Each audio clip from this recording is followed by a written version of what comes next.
Bienvenue sur Afro Info 243, vous avez choisi la meilleure chaîne pour rester à la une de l'actualité. Nous allons vous parler de la situation qui prévaut dans l'Est de la République démocratique du Congo, plus particulièrement dans la province du Nord Kivu. Des combats sont poursuivis jusque dans la soirée du 25 janvier 2023 aux alentours de la cité de Kichanga, située dans le territoire de Massissi, en province du Nord Kivu, dans l'est de la RDC. Un calme précaire est observé le matin de ce jeudi 26 janvier 2023. Nous allons également parler de la manifestation. C'était un appel à observer une journée ville morte en ville de Goma qui a été reportée. Les raisons vous seront évoquées dans cette émission. Critique Actu, mesdames, messieurs, restez avec nous.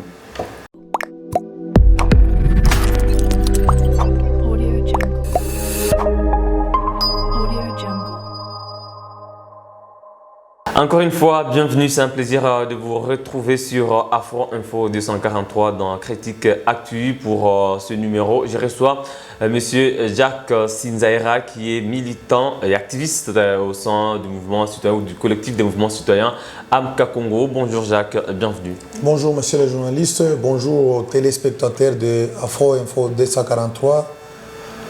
Merci. Nous allons commencer par l'actualité Kichanga qui est sous menace. La route Goma-Kichanga n'est pas en ce moment opérationnelle. Le 23 qui veut couper le trafic sur cet axe qui sert d'approvisionnement de la ville de Goma après avoir coupé la route Goma-Rutshuru. Quelles sont vos impressions en vous voyant ou en écoutant les nouvelles qui viennent du terrain aujourd'hui, en étant informé que le FARDC contrôle toujours Kichanga? Au fait aujourd'hui, c'est que depuis hier, le FARDC ont pris encore contrôle parce que, pour dire vrai, les M23 n'ont pas si entré à Kichanga, parce qu'ils étaient dans les alentours. Et comme il y a les infiltrés déjà, il y avait déjà les infiltrés, les jeunes Tutsis et certains rwandophones qui avaient déjà des armes à feu. Et quand les FARDC avaient déjà repoussé à 2 km les ennemis, ce sont maintenant ces jeunes qui ont commencé à tirer dans Kichanga pour faire voir que Kichanga est déjà tombé. Heureusement que la population qui continue à soutenir son armée et le président de la République, ils ont contenu cette fraction de jeunes manipulés par les M23 et ils ont été maîtrisés et mis hors danger. Ça veut dire aujourd'hui Kichanga est dans les mains de FARDC, mais le comble que les M23 ont encore attaqué ce matin vers Burungu et vers Kabalekasha. C'est à ce niveau que les FARDC sont en train encore de les contenir jusqu'à maintenant. Et nous félicitons encore une fois les Boazalendo, entre autres les autodéfenses, qui continuent toujours à mettre en déroute l'ennemi. Ça veut dire aujourd'hui, les dernières informations, je viens de parler avec un ami, collègue de Kichanga. Il est sur place à Kichanga qui dit si aujourd'hui on arrive à armer les autodéfenses et dans 2 jours, on ne peut plus attendre de parler de M23, même dans les Rutshuru, même à Bunagana, ils vont disparaître parce qu'il y a des jeunes quand même qui sont déterminés à en découdre avec ces terroristes ennemis de la République. Voilà, quand vous parlez de la coopération civilo-militaire en ce moment, c'est très important. Il y a un opérateur du M23 sur place à Kichanga qui a été arrêté hier par les FARDC, une arme lourde et au moins 10 armes du type AK-47 qui ont été en tout cas récupérées par les FARDC. C'est grâce à la coopération civilo-militaire que cet opérateur du 123 a été bien sûr arrêté. Mais dans le communiqué du 123, le 123 parle d'une coalition entre les FARDC et des groupes armés, Nyantura, FDLR et tout. Est-ce que vous pensez que le 123 devient pleurnichard en ce moment?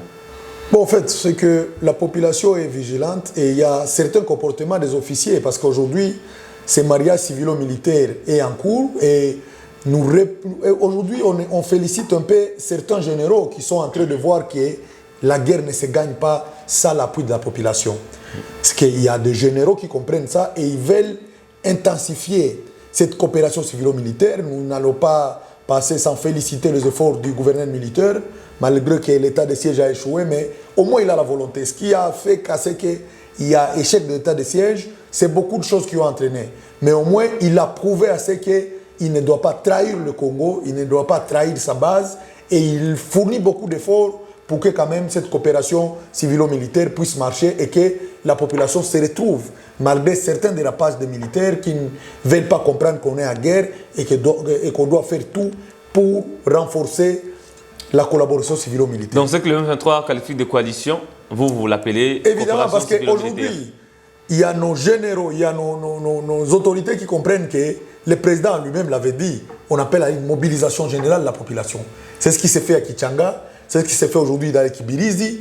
Il y a la population... Avec des groupes notamment d'autodéfense. Pas même le groupe d'autodéfense, même la population civile. Des jeunes qui sont aussi. déterminés. Parce que ceux qui ont traqué ces jeunes-là, qui ont pris les armes chez l'opérateur économique là, c'est la population. Parce qu'il y a même les autodéfenses qui avaient déjà avancé pour attaquer vers Burungu. Mais il y a la population qui est restée à Kichanga, qui a maîtrisé ces jeunes manipulés par le M23. Et voilà pourquoi aujourd'hui on appelle à notre armée de revenir à la raison, qu'il n'y a aucune armée ne se gagne sans l'accompagnement de la population. Tout en félicitant les gouverneurs militaires et tous les efforts des généraux, il y a le nouveau général du 34e région militaire qui continue toujours à maintenir les task force. C'est au fait lui-même qui a appelé ça, à dire que la population doit coopérer avec les militaires pour qu'ensemble nous puissions veiller à la sécurité nationale et à l'intégrité du territoire national. Voilà, après cette puissance des FARDC et cette mobilisation de jeunes dans la cité de Kichanga et aux alentours, le 1-23 a sorti un communiqué dans la soirée de mercredi 25 janvier 2023 dans lequel il a évoqué un bombardement de ses positions par des avions de chasse des FARDC, des Sukhoi 25, nous le savons tous actuellement.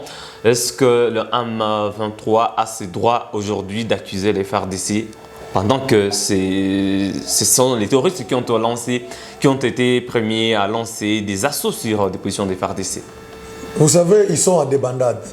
Parce qu'ils croyaient qu'on était dans un ancien régime où le M23 faisait tout ce qu'ils veulent et quand ils acquisent le Congo, c'est les Nations Unies qui doivent sanctionner, c'est consorts. Mais notre pays est menacé et le Rwanda l'a montré. Vous avez suivi vous-même, quand notre avion voulait atterrir, il y a l'armée rwandaise qui a attaqué. C'était une provocation. Et nous félicitons toujours la discipline de ces pilotes-là congolais qui n'auraient pas répliqué à la provocation rwandaise. Parce que peut-être sinon, aujourd'hui, le dernier Congolais allait déjà être à Kigali.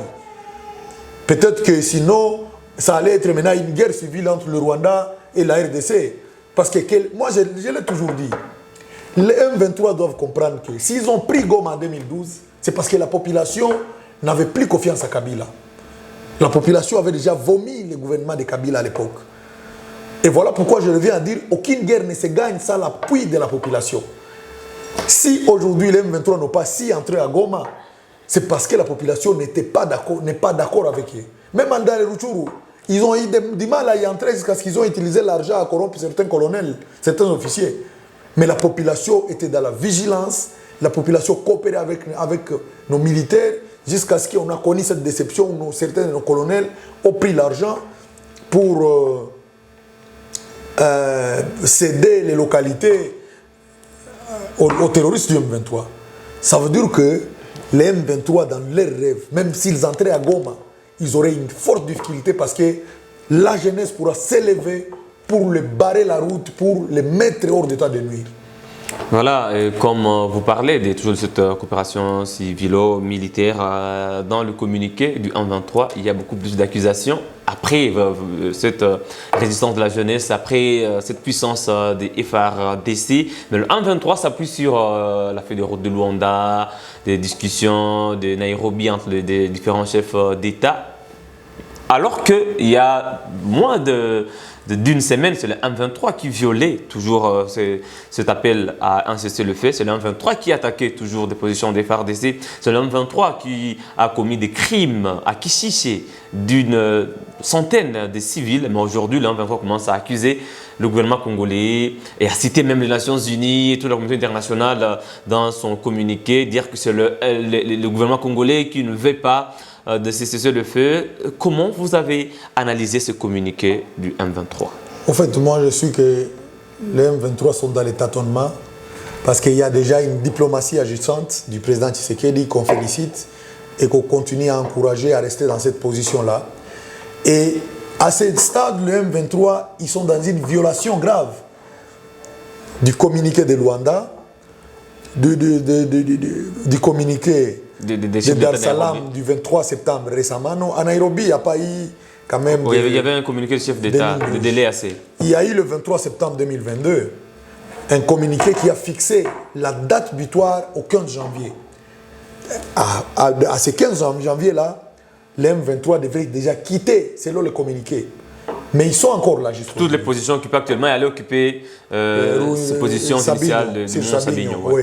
Mais jusqu'à aujourd'hui, les M23 sont encore dans tout le territoire de Rutshuru et dans les Nyiragongo. Et ils poursuivent leur conquête. Ils veulent prendre Kichanga. Je viens de lire maintenant là, le chef rebelle Sultani Makenga qui promet d'ailleurs de prendre Kichanga dans les heures qui suivent. Il se trompe. Je suis désolé, il y a des Congolais qui répondent. C'était sur les réseaux sociaux. Et je pense que... Mais les FARDC sont sur place, c'est rassuré. Aujourd'hui, comme ils ont provoqué, nous, la population, on demande au FARDC, on demande au gouvernement congolais de ne plus encore céder aux pressions diplomatiques. Ça veut dire que le président a pris les chemins de la diplomatie. Je pense qu'aujourd'hui, notre pays a épuisé ce chemin-là. C'est qu'aujourd'hui, nous allons alors attaquer. Je pense que les M23 a réagi relativement au communiqué du gouvernement congolais à travers le vice-premier ministre et ministre des Affaires étrangères. C'est suite à cela que nous, on veut que le gouvernement sorte de théories. Ça veut dire que s'il s'agit d'attaquer, comme le M23 a provoqué nos FARDC, que ce soit une fois pour toutes, le lancement des offensives jusqu'à Bunagana, soit jusqu'à aller jusqu'au Rwanda, parce qu'il faut maintenant donner une leçon à Kagame et lui montrer que ça n'est trop. On a une armée, on a un peuple uni, et que le Rwanda n'a aucune leçon à nous donner de gouvernance dans notre pays. Donc déjà avec cette provocation du Rwanda, avec les attaques perpétuelles du M23, vous n'êtes plus pour la fête de route de Luanda, le cessez-le-feu et tout. Vous êtes plutôt pour les offensives. Vous voulez que les FARDC continuent sur cette lancée. Et voilà même l'objet de notre ville morte d'aujourd'hui. C'était de dire aux forces de l'EAC, mais eux aussi sont des simples exécutants, aux dirigeants de l'EAC de dire que ces militaires ne sont pas venus dans le tourisme chez nous. La feuille de route a expiré. Et comme l'M23 poursuivre les attaques, donc, ça veut dire qu'ils doivent maintenant changer d'option. Et les FARDC doivent se prendre en charge. Aux côtés de nos FARDC. Évidemment. Dans le cas contraire, qu'ils rentrent chez eux. Et aujourd'hui, comment est-ce que Museveni commence à balbutier, il commence à dire aucun pays ne doit faire recours à une armée étrangère pour combattre pour eux. Ça veut dire qu'ils comprennent qu'aujourd'hui, le président Tshisekedi a déjà joué une diplomatie forte et qu'ils sont en débandade.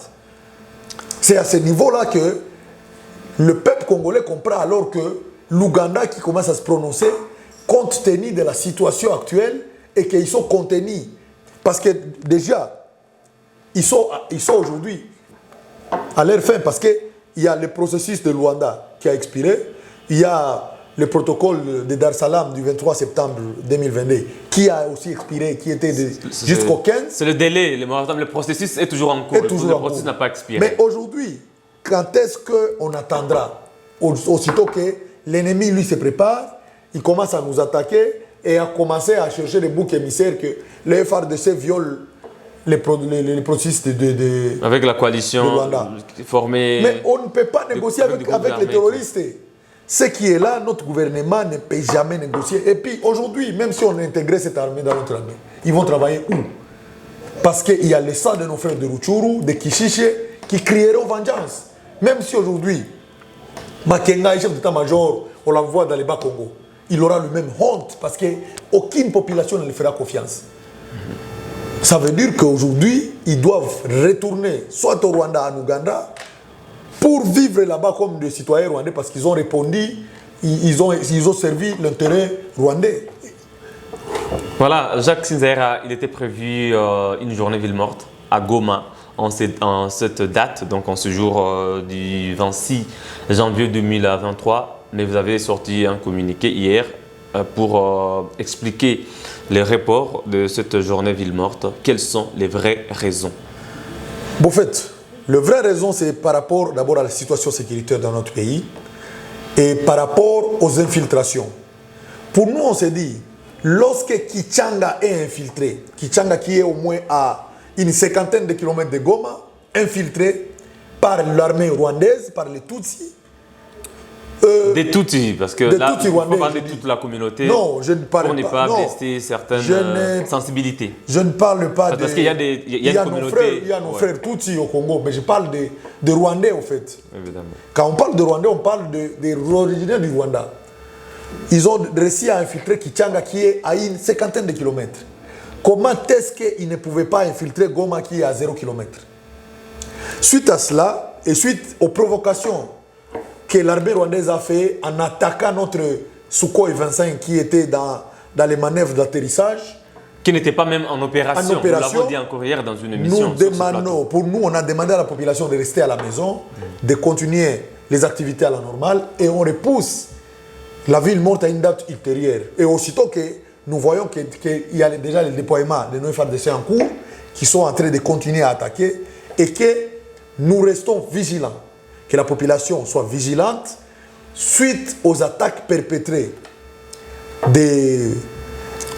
aux alentours de Kichanga et ailleurs.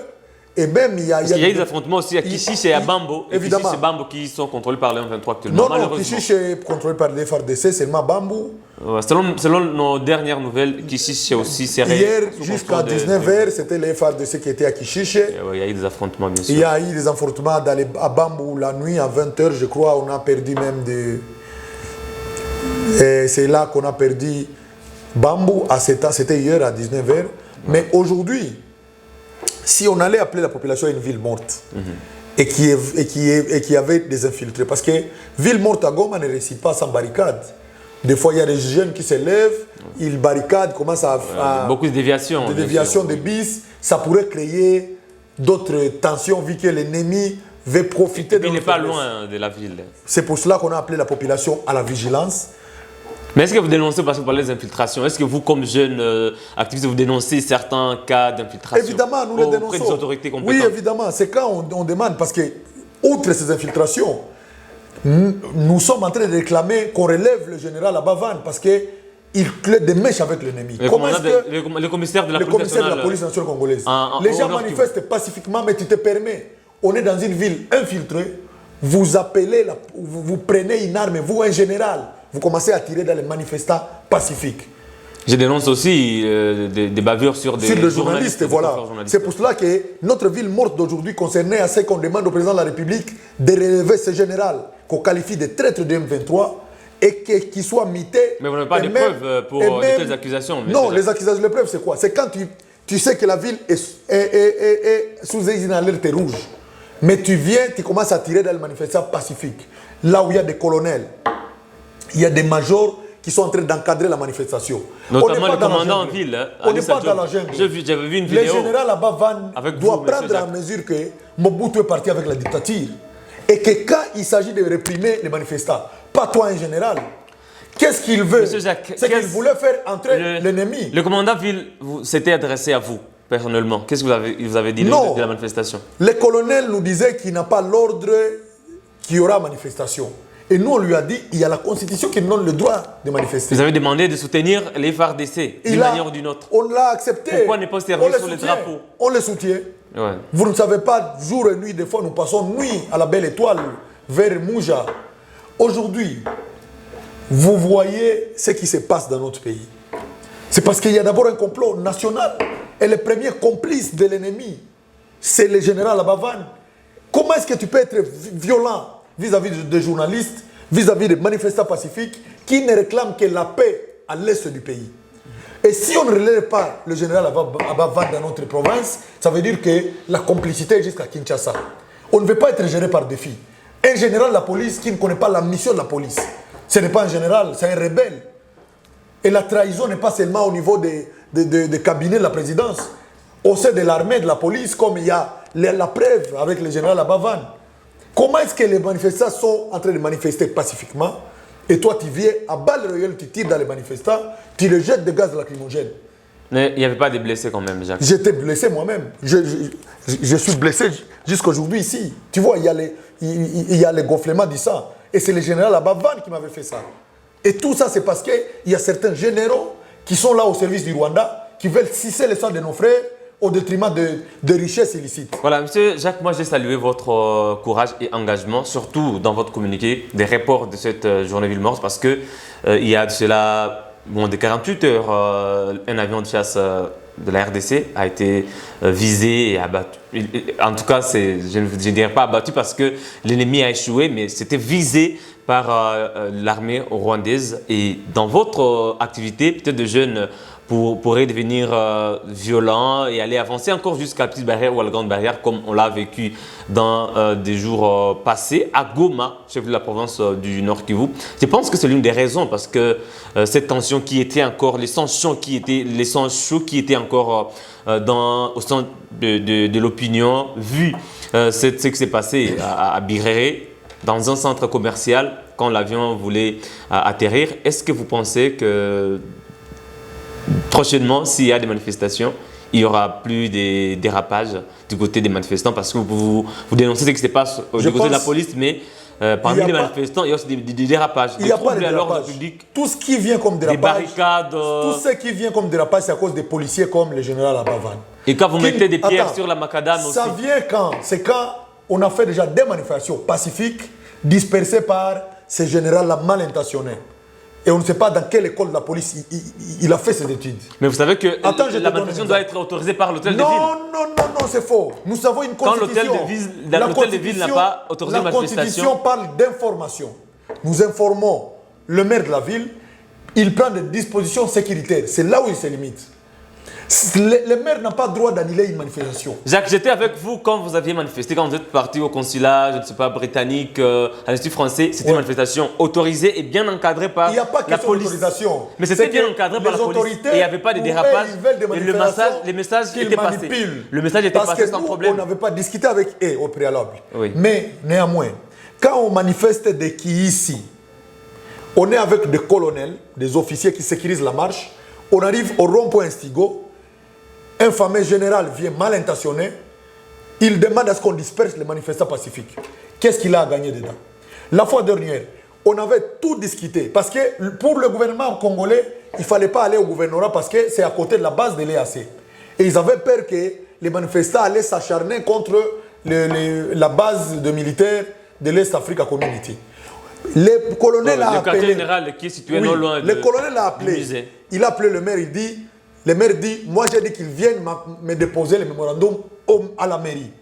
On a dit, on a accepté, on a dit, ok, comme nous comprenons, et comme vous voulez nous prendre seulement comme des voyous et comme si nous œuvrons contre notre pays, nous allons alors partir à la mairie, mais en marchant. Le colonel a encore appelé le maire a accepté. Et c'est comme ça qu'on a commencé à marcher pour se diriger où? À la mairie. Le général qui nous trouve au niveau de la tribune, il descend de sa voiture, il récupère une arme de sa garde, il commence à tirer lui-même. Ça c'est quel général, quel officier? Monsieur Jacques, pour mais comme on est dans une jungle où il n'y a pas de sanctions, mais on voulait attendre dans 2 ou 3 jours que ce général soit appelé à Kinshasa au niveau de la haute cour militaire pour qu'il réponde de ces actes-là anticonstitutionnels. Voilà, Jacques, vous avez dénoncé, je pense que le message est passé. Nous sommes dans une période où nous voulons être unis contre un seul ennemi que nous avons tous aujourd'hui. Mais il y a des ennemis à l'intérieur qu'on doit dénoncer, comme le général Abavan. Ça, Jacques, on doit les crier, on doit les dire. Ouais, le message est passé, je pense. Mais est-ce que vous pensez que c'est par la voie de manifestation uniquement que nous allons vaincre cette guerre? Est-ce que vous n'avez pas d'autres approches des soutiens aux forces armées de la République démocratique du Congo en tant que jeune? Des manifestations aussi contribuent parce que... Oui, également, bien sûr, mais est-ce que c'est la seule voie aujourd'hui? Ce n'est pas la seule voie. Vous êtes jeune. Parce que nous nous battons jour et nuit. Ce n'est pas seulement en manifestant qu'on les fait. Et puis il y a des déplacés aussi à Kanyaruchinya. On ne doit pas tout dire devant les caméras, mais nous battons jour et nuit pour que la paix revienne dans notre pays. Ça veut dire des fois, nous nous levons le matin pour la surveillance. Il y a nos jeunes frères qui sont vers Mouja.